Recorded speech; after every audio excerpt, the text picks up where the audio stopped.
ಗೆಲ್ಸ್ಕೊಂಡು ಬಂದಿದ್ದಾರೆ. ಮುಸ್ಲಿಂ ಸಮಾಜವರು ಕಾಂಗ್ರೆಸ್ಗೆ ಗೆಲ್ಸ್ಕೊಂಡು ಬಂದಿದ್ದಾರೆ. ಇದು ಕೊಡ್ತಾರದ ನೀವು? ಇದೇ ಬೇಕಿರೋದಾ? ಚೂರಾಕೋದು ಕೆಲಸನ. ಸಾಬ್ರಿಗೆ ಜಮೀನು ಕೊಟ್ಟರೆ ಅವನಿಗೆ ನೇಣು ಹಾಕ್ಸಿನಿ ಅಂತ ಹೇಳ್ತಾನೆ ಅವನು. ಎಲ್ರಪ್ಪ ಕಾಂಗ್ರೆಸ್ ಅವರು, ನೀವು ಮುಸಲ್ಮಾನರು ನಮ್ಮ ಬ್ರದರು ಎಲ್ರಿ ಡಿ ಕೆ ಶಿವಕುಮಾರ್ ಬ್ರದರ್ ಕೊಡಬೇಕು, ಮುಂದೆ ಬರಬೇಕು. ನೀವು ಇದಾರಲ್ಲ ದೊಡ್ಡ ದೊಡ್ಡ ಲೀಡ್ರ್ ಇದ್ದಾರಲ್ಲ, ಬಂದ್ಬಿಟ್ಟು ಹೇಳಬೇಕು. ಆ ಸುಮ್ಗೆ ನಮ್ಮ ನಾಯಕರು ಮುಸ್ಲಿಮ್ಸ್ ಇದ್ದಾರಲ್ಲ ಅವ್ರಿಗೆ ಇಟ್ಕೊಂಡ್ಬಿಟ್ಟು ಕಾಗೆ ಕೆಲಸ. ನಿಮ್ಮದೆಲ್ಲ ಗೊಂದಲ ಇರೋದು, ನಮಗೆಲ್ಲ ನಾವು ನೇರಾಗಿ ಹೇಳಿದ್ದೀವಿ ಎಲ್ಲ ಕಳ್ಳನ ಮಕ್ಕಳು ಅಂತ. ಕಾಂಗ್ರೆಸ್ ಸರ್ಕಾರಕ್ಕೆ, ಕಾಂಗ್ರೆಸ್ ಸರ್ಕಾರಕ್ಕೆ, ಕಾಂಗ್ರೆಸ್ ಸರ್ಕಾರಕ್ಕೆ, ಕಾಂಗ್ರೆಸ್ ಸರ್ಕಾರಕ್ಕೆ. ಇದು ಪ್ರತಿಭಟನೆ ಯಾತಕ್ಕಂತ ಹೇಳಿದ್ರೆ, ನಮ್ಮ ಇದು ಕಾಂಗ್ರೆಸ್ ಸರ್ಕಾರ ಇದೆಲ್ಲ ಫೇಲ್ ಆಗಿದೆ. ಪ್ರತಿಯೊಂದು ಜಾಗದಲ್ಲಿ ಫೇಲ್ ಆಗಿದೆ. ಮತ್ತು ಇತ್ತೀಚೆಗೆ ಒಂದು ಇದಾಯಿತು, ಶ್ರೀರಂಗಪಟ್ಟಣ MLA ಅವನು ಮೆಂಟಲ್ ಇದ್ದಾನೋ ಸೈಕೋ ಇದ್ದಾನೋ ಏನು ಅಂತ ಗೊತ್ತಿಲ್ಲ. ನಾನು ಇದ್ರ ಬಗ್ಗೆ 7 ದಿವಸದಿಂದ ನಾವು ಪ್ರತಿಭಟನೆ ಮಾಡ್ತಾಯಿದ್ದೀವಿ.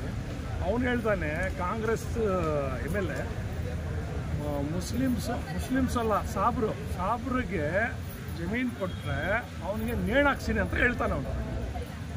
ಎಲ್ರಪ್ಪ ಕಾಂಗ್ರೆಸ್ ಅವರು, ನೀವು ಮುಸಲ್ಮಾನರು ನಮ್ಮ ಬ್ರದರು ಎಲ್ರಿ ಡಿ ಕೆ ಶಿವಕುಮಾರ್ ಬ್ರದರ್ ಚೂರಾಗ್ತಾಯಿದ್ದೀರಾ? ಚೂರಾಕೋ ಕೆಲಸ ಮಾಡ್ತಾಯಿದ್ದೀರಾ ಡಿ ಕೆ ಶಿವಕುಮಾರ್ ಅವರೇ? ನೇರವಾಗಿ ನಿಮ್ಗೆ ಹೇಳ್ತಾಯಿದ್ದೀನಿ ನಾನು. ಇದು ಈ ಥರ ಕೆಲಸ ಮಾಡಬೇಡಿ. ಮನಸ್ಸಲ್ಲಿ ಒಂದು ತಲೆಯಲ್ಲೇ ಒಂದು ಕೆಲಸ ಒಂದಂತ ಮಾಡಬೇಡಿ. ನಮ್ಮ ಮುಸ್ಲಿಮ್ಸ್ ಇದ್ದಾರೆ, ನಿಮಗೆ ಗೆಲ್ಸ್ಕೊಂಡು ಬಂದಿದ್ದಾರೆ. ಮುಸ್ಲಿಂ ಸಮಾಜವರು ಕಾಂಗ್ರೆಸ್ಗೆ ಗೆಲ್ಸ್ಕೊಂಡು ಬಂದಿದ್ದಾರೆ. ಇದು ಕೊಡ್ತಾರದ ನೀವು? ಇದೇ ಬೇಕಿರೋದಾ? ಚೂರಾಕೋದು ಕೆಲಸನ. ಸಾಬ್ರಿಗೆ ಕೊಡಬಾರ್ದು. ಯಾರು ಹೇಳ್ತಾ ಇರೋದು? ಕಾಂಗ್ರೆಸ್ ಸರ್ಕಾರ MLA ಅವ್ನು ಹೇಳ್ತಾ ಇರೋದು. ಈ ಥರ ನಡೀತಾ ಇದೆ.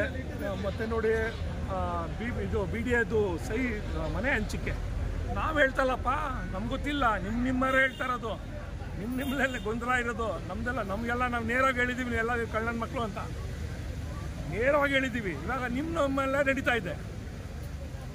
ಇದಕ್ಕೆಲ್ಲ ಉತ್ತರ ಕೊಡಬೇಕು, ಮುಂದೆ ಬರಬೇಕು. ನೀವು ಇದಾರಲ್ಲ ದೊಡ್ಡ ದೊಡ್ಡ ಲೀಡ್ರ್ ಇದ್ದಾರಲ್ಲ, ಬಂದ್ಬಿಟ್ಟು ಹೇಳಬೇಕು. ಸುಮ್ಗೆ ನಮ್ಮ ನಾಯಕರು ಮುಸ್ಲಿಮ್ಸ್ ಇದ್ದಾರಲ್ಲ ಅವ್ರಿಗೆ ಇಟ್ಕೊಂಡ್ಬಿಟ್ಟು ಕಾಗೆ ಆಡಿಸೋ ಕೆಲಸ ಮಾಡಬಾರ್ದು. ನೀವು ಎಲೆಕ್ಷನ್ ಹಾಕೋ ಟೈಮಲ್ಲಿ ಓಹೋ ಮುಸ್ಲಿಮ್ಸ್ ಅಂತ ಹೇಳಿದ್ರು, ಆಮೇಲೆ ಹಿಂದೆಗಡೆ ಬಂದು ನೀವು ಹಿಂಗೆ ಹೇಳ್ತೀರಾ ನೀವು? ಇದ್ರ ಬಗ್ಗೆ ನಮ್ಮ ಇವತ್ತೊಂದು ಪ್ರೊಟೆಸ್ಟ್ ಆಗಿದೆ. ನಾವು ಊರು ಪ್ರೊಟೆಸ್ಟ್ ಮಾಡ್ತಾಯಿದ್ದೀವಿ. ಎಲ್ಲ ಕಡೆ ಹೋಗ್ತಾಯಿದ್ದೀವಿ, ಪ್ರೊಟೆಸ್ಟ್ ನಾವು ಮಾಡ್ತಾಯಿದ್ದೀವಿ. ಇವಾಗ ಸ್ವಲ್ಪ ಮುಂಚೆನೂ ಅದ್ರ ಬಗ್ಗೆ ಇದಾಗಿದೆ. ಅದು ಆ ಏರಿಯಲ್ಲಿ ಹೋಗ್ಬಿಟ್ಟು ಶ್ರೀರಂಗಪಟ್ಟಣದಲ್ಲಿ ಹೋಗ್ಬಿಟ್ಟು ನಾವು ಪ್ರೊಟೆಸ್ಟ್ ಮಾಡ್ತಾಯಿದ್ದೀವಿ. ಅವ್ರ ಮನೆ ಹತ್ರ ಹೋಗ್ಬಿಟ್ಟು ಪ್ರೊಟೆಸ್ಟ್ ಮಾಡ್ತೀವಿ. ಅವನಿಗೆ ಉಚ್ಚಾಟನೆ ಮಾಡಬೇಕು. ಯಾವ ರೀತಿ ಆ್ಯಕ್ಷನ್ ತಗೋಬೇಕು ಸರ್? ಅವ್ನು ಬಿಸಾಕ್ಬೇಕು ಸರ್. ಅವನು ಹೇಳ್ತಾರಲ್ಲ, ಅವನು ಅಯೋಗ್ಯ. ಅವನು ಸಾಬ್ರು ಅಂತ ಹೇಳ್ತಾನೆ. ಅವನು ನೇಣು ಹಾಕ್ಬಿಟ್ಟಿದ್ದ. ಅವ್ನು ಯಾರು ಅವನು? ಇದೇನು ತಿಳ್ಕೊಂಡಿದ್ದಾನೆ? ಇದು ಯಾವ ದೇಶ ಇದು? ಈ ದೇಶದಲ್ಲಿ ಇವನು ಎಂಥದ್ದು ಮಾತಾಡ್ತಾಯಿದ್ದಾರಲ್ರಿ. ನೀವು ಹೇಳ್ತಾ ಇದ್ರು ಅದು ಬೇರೆಯವರು XYZ ಪಾರ್ಟಿ ಹೇಳ್ತಾ ಇದ್ರಿ. ನಿಮ್ಮವಲ್ಲೇ ಬರ್ತಾ ಇದೆಯಲ್ಲ, ನೀವೇ ಹೇಳ್ತಾ ಇದ್ದೀರಲ್ಲ ಮುಸ್ಲಿಮ್ಸ್ ಬಗ್ಗೆ. ನೀವೇ ಹೇಳ್ತಾ ಇದ್ದೀರ. ನಮ್ಮ ದೊಡ್ಡ ಲೀಡರ್ಸ್ ಇದ್ದಾರೆ, ಮುಸ್ಲಿಮ್ಸ್ ಲೀಡರು ಕಾಂಗ್ರೆಸ್ ಅವರು. ಎಲ್ರಿಪ್ಪ ಇದ್ದೀರಿ ನೀವು? ಮಲ್ಕೊಂಡಿದ್ದೀರಾ? ಎದ್ದು ಬಂದು ಇದ್ರ ಬಗ್ಗೆ ಹೇಳಿ. ಚೂರ ಆಗ್ತಾ ಇದ್ದಾರೆ ನಿಮ್ಮ ಹಿಂದೆ. ನೀವು ಅವ್ರ ಜೊತೆಲಿದ್ದೀರಾ? ನೀವು ಅವ್ರ ಜೊತೆ ಹೋಗ್ಬಿಟ್ಟು ನೀವು ಶ್ರೀರಂಗಪಟ್ಟಣದಲ್ಲಿ ಪ್ರಚಾರ ಮಾಡಲಿಲ್ವಾ? ಓಟ್ ಹಾಕ್ರಪ್ಪ ನಮ್ಮ ಮುಸ್ಲಿಮ್ಸ್ ಹೆಣ್ಮಕ್ಳು ಎಲ್ಲರೂ ಓಟ್ ಹಾಕಿದ್ದಾರೆ. ಇದೇನ ಕೊಡ್ತಾರದು ನೀವು? ನಾನು ನಮ್ಮ ಮುಸ್ಲಿಮ್ಸ್ ಲೀಡ್ರ್ ಇದ್ದಾರಲ್ಲ, ಕಾಂಗ್ರೆಸ್ ಲೀಡ್ರು, ಅವ್ರಿಗೆ ನಾನು ವಿನಂತಿ ಮಾಡ್ತಾಯಿದ್ದೀನಿ. ಸಾಹೇಬ್ರೆ, ಸ್ವಲ್ಪ ನಿದ್ದೆಲಿ ಇದ್ದರೆ ಎದಳಿ ಬಿಟ್ಟು ಹೋಗಿ.